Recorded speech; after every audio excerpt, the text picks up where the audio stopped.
वंदे पुरुषोत्तमम। आलोचना प्रसंग भाग 3 से 22 जुलाई सन 1942 की श्री श्री ठाकुर जी से वार्तालाप। श्री श्री ठाकुर जी को समाचार पत्र पढ़कर सुनाया गया। संपादकीय स्तंभ में कानून श्रृंखला के विषय में संपादक ने अपने विचारों को रखा है। उस प्रसंग में श्री श्री ठाकुर जी ने कहा, हमें यह अच्छी तरह जान लेना चाहिए कि हमारे देश में कानून, शासन व्यवस्था, सजा, उत्तराधिकार, प्रतिनिधि, निर्वाचन, मंत्री और कर्मचारी का नियोजन या दूत या गुप्तचर की नियुक्ति इत्यादि मामले को किस प्रकार परिचालित करना चाहिए। यदि इन बातों को नहीं जाने तो बाद में हम यह भूल जाएंगे कि हमारे अपने वैशिष्ट्य अनुसार ऐसी कौन सी स्वतंत्र व्यवस्था एक समय चालू थी। यदि कभी स्वाधीन भी होंगे तो गतानुगतिक रूप से अंग्रेजों का अनुकरण कर चलेंगे। हमने अपने देश के इतिहास को अच्छी तरह नहीं जाना है कि कैसे हम क्या करेंगे। लगातार तो हम पिसाते ही जा रहे हैं। इसी बीच शरद्दा पहुँचे। शरद्दा को देखकर श्री श्री ठाकुर ने आग्रह सहित कहा, शरद्दा बैठे। शरद्दा हालदार प्रणाम करके जब बैठे तो श्री श्री ठाकुर ने कहा, देखिए, कर्मियों में अनेकों ऐसे हैं जिन्हें लिखने पढ़ने का अभ्यास नहीं है। केष्टोदा, आप या सुशीलदा जो नाना विषयों में लिखते पढ़ते हैं, यदि वे कर्मियों को साथ लेकर बैठकी जमाएं एवं आलाप आलोचना करें तो आप लोगों के निकट वे अनेक विषय सीख सकते हैं।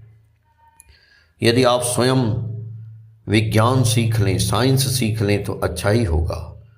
और भी मैंने कहा है, पॉलिटिक्स एंड एडमिनिस्ट्रेशन, राष्ट्र नीति और शासन व्यवस्था का हमारे देश में वास्तव में कैसा रूप था, उस विषय में जानकारी प्राप्त कर लेनी है। हमारा देश किस विषय में कैसा था, यदि वह नहीं जानते हैं तो भविष्य में देश को बनाने में कठिनाई होगी। शरद्दा बोले, रामायण, महाभारत, कौटिल्य का अर्थशास्त्र, मनुसंहिता इत्यादि पुस्तकों से इन सब विषयों में अनेक जानकारी मिल सकती है। अध्ययन करने पर यही पता चलता है कि वर्तमान की अपेक्षा अतीत में हमारा देश कहीं अधिक एडवांस्ड, उन्नत था। उस जमाने में प्रजा का मंगल साधन ही राजा का प्रधान कर्तव्य था। राजा के आत्मनियंत्रण पर ही अधिक जोर दिया जाता था। बात यह थी कि यदि राजा जितेंद्रिय होंगे तो वे उपयुक्त रूप से शासन कर सकेंगे।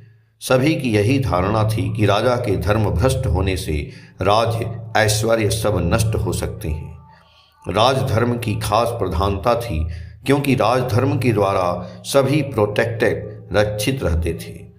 उस जमाने में राजा को स्वेच्छाचारी होने का कोई रास्ता नहीं था।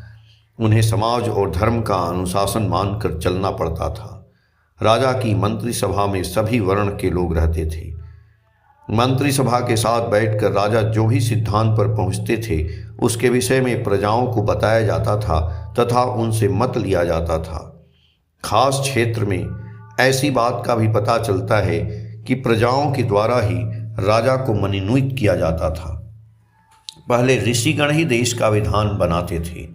राजा के लिए ज्ञानी का सम्मान करना आवश्यक था। आजकल की तरह पहले भी राजाओं को बजट पेश करना पड़ता था। रिजर्व फंड, संरक्षित कोष की जिससे क्रमागत वृद्धि हो, इस ओर विशेष ध्यान दिया जाता था।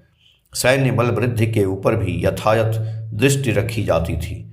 यदि राज्य में भिक्षुक, दस्यु, दरिद्र, मूर्ख रहते थे तो उनके लिए राजा को ही दोषी ठहराया जाता था। अकाल के समय सरकारी लगान वसूलने का विधान नहीं था।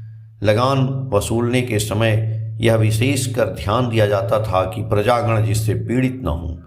उस समय लोगों की प्रधान उपजीविका कृषि ही थी। कृषि की उन्नति के लिए वे लोग अनेक कर्मचारी नियुक्त करते थे। इरिगेशन, सिंचाई की अच्छी व्यवस्था कर देते थे। मैंने सुना है कि पहले ज़माने में वायु की सहायता से खेत में पानी पटाया जाता था। अंतर्वाणिज्य और बहिर्वाणिज्य, ये दो तरह के वाणिज्य के प्रसार के प्रति राजा ध्यान रखते थे।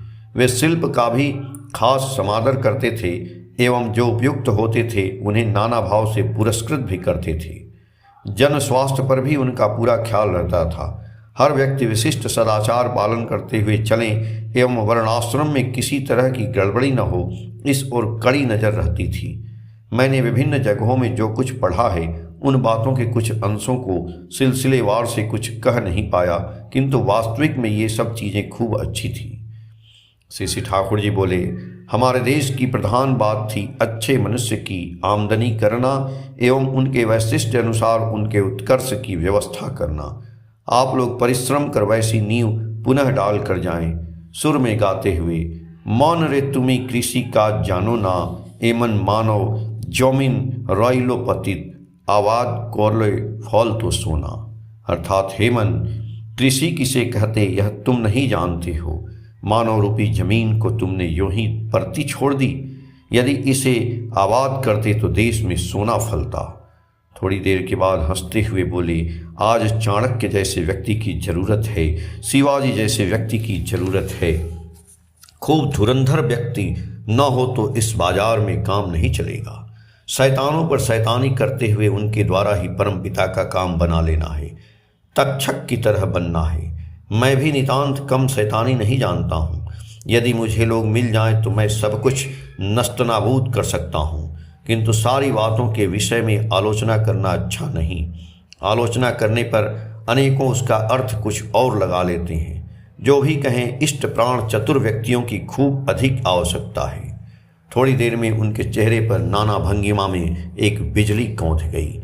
आलोचना प्रसंग भाग 3 से पेज संख्या 269 से 272 तक। जय गुरु।